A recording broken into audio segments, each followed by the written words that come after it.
The stresses of the pandemic at the state's highest levels. Hello and thanks for joining us for 13 Action News live at 6. I'm Trisha Keene. And I'm Dave Crevassier. We've all been affected by COVID in some way, whether it's getting sick, looking for a test, waiting for results. Well, tonight we can tell you for sure Governor Steve Sisolak is feeling all that too. I talked one-on-one with the governor today about the ever-changing challenge COVID presents. You do have to live by the seat of your pants, because what we have today might not be what we have next week or next month.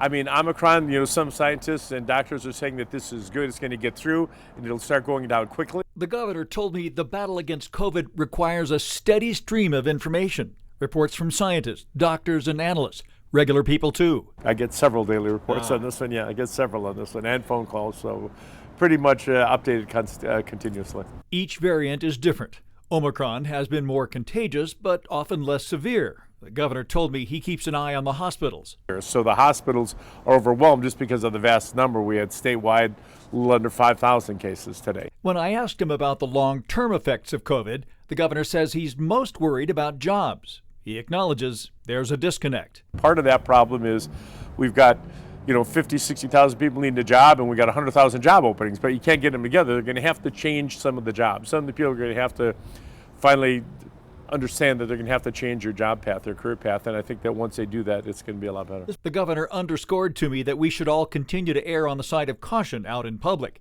and that more help is on the way. The best thing I can do is we're going to start distributing almost 600,000 at-home test kits in the next week or so, which is exciting. You're going to see a lot more information coming out about that. My office is going to be putting it out.